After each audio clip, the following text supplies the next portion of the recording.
So yun, okay, KGX, sa musakin lahat. Mukhang ready tayo next week, mga Lodi, no? Kasi alam nyo kung bakit, kung mapapansin nyo dito, just in 5-spot Ethereum ETF to launch on July 23. Confirm na yan, no? Kay Banek, Invesco, Fidelity, 21 shares, Franklin Templeton. Kung mapapansin natin to, kung mag-open sila, automatic yan. Baka biglang magkaroon ng pump yan, mga Lods, no? Ingat lang tayo, mga Lodi, kasi karaniwan ngayon, no, is institution na yung nag-trade, hindi na retail, no. Malaking pera na yung umiikot dyan kapag nagkaroon na sila nag-open na yung spot ETF na yan. Kapag live na yung trading dyan, automatic parang Bitcoin lang din yan, unti-unting lumilipad. Pero kaya din niyang bumagsak. 'Di ba? Nakailang bagsak ang Bitcoin, pero kung mapapansin niyo, nakaka-recover. 'Di ba? So, first time bumagsak ng 25%, mga idol. No? So far ito, ang ginagawa natin ngayon. So kagabi, ganda ng profit natin. Nakita niyo naman 'yon. So tumitipi lang tayo kagad ng 23%, 25%, ganyan tayo magtipi. So tinitingnan ko nito, baka bukas mag-trade ako. Titingnan ko kung ano mangyayari sa market tomorrow. Pero pansamantala, if ever na bumaba pa to ng konti, once na bumaba pa to ng konti, magta-try ako ng long position, mga Lodi. 100 USDT long position. Siguro 40% lang yung margin, mga Lods, no? So ganun lang tayo mag-trade, hindi tayo yung big man, no? Hindi tayo waves. Kumbaga ito nga lang yun. Ayun lang pera natin, 160 USDT. Kapag nag 200 yan, withdraw na ulit yung 150, tapos yung 50 iiwan natin, no? Sa mga gusto sumabay sa atin sa BitGet, mga Lodi, no? Yung pinakamalupit na TA natin dito sa area na to. Ang ganito, so far hinahanap pa natin yung tamang support and resistance. So ngayon, 66,500 ang pinaka-support natin, mga Lodi. At syempre, ang resistance, ang pinaka-support natin ngayon, ang support ulit natin 65,100. So pinaka-resistance natin, mga Lodi, ngayon is 68,400. Okay? So kung titingnan naman natin dito, next, may bagong game, si Hamster Combat, no? Actually, sinubukan ko siya. Kaya lang yun. Ano ngayon? Nagkamali ako. Naubos yung oras, kaya ulitin ko ulit. So ito, may tutorial siya. Punta lang kayo dito sa Hamster Combat nito. Okay na okay yan. At tingnan natin kung maglalabas nga talaga sila ng airdrop, mga idol. Kasi wala pa yan. No announcement. Ang announcement lang nila dito, welcome back. Today we have some tea for you. FTX and Mount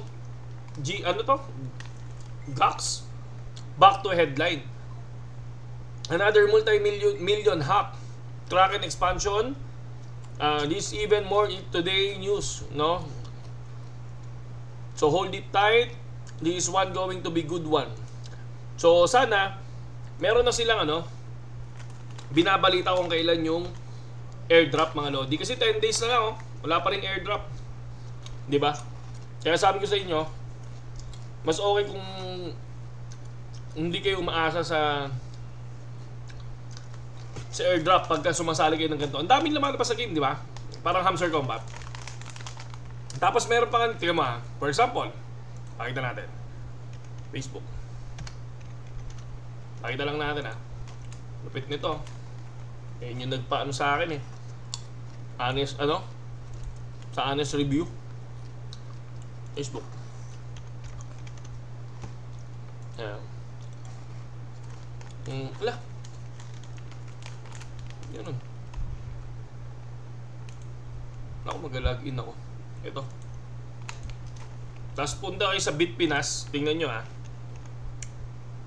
para lang makita nyo, no, kung ano ba talaga kapag pumapasok kayo sa mga ganyan. Para makita nyo lang kung ano yung pwedeng mangyari, mga Lodi, or ano yung possible. Meron sila dito Pakita ko lang sa inyo Saan yan? A day ago. Wala yung isa. Hanapin lang natin saglit, mga idol. Nasaan na yun? Sorry, ayan. Ito. Future potential airdrop. Ayan. Check out Bloom, no? Where you complete tasks to qualify to potential airdrop.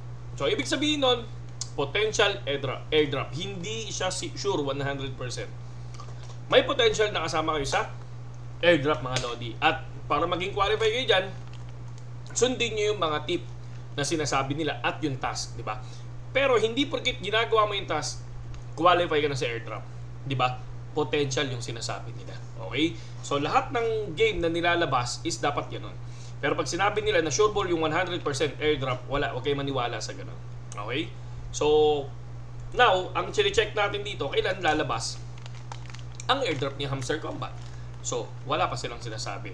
Pero 10 days na lang mga Lodi. Okay? Kaya ako, nakatutok ako sa Bitcoin. At ang gagawin natin mga Lodi, isusubok tayo mag-trade. Tingnan ko kung bababa dito. Pero kung di na bababa yan, tatry ako dito sa area na to. Okay? So, saludo sa lahat KGX. At kita-kits tayo sa susunod na trade natin mga idol. Kain muna ako mga Lodi. Yun lang yung nakita ko kasi busy tayo maghapon. So tinitingnan ko lang. Ito, solid to. Spot ETF. Ang ganda nito.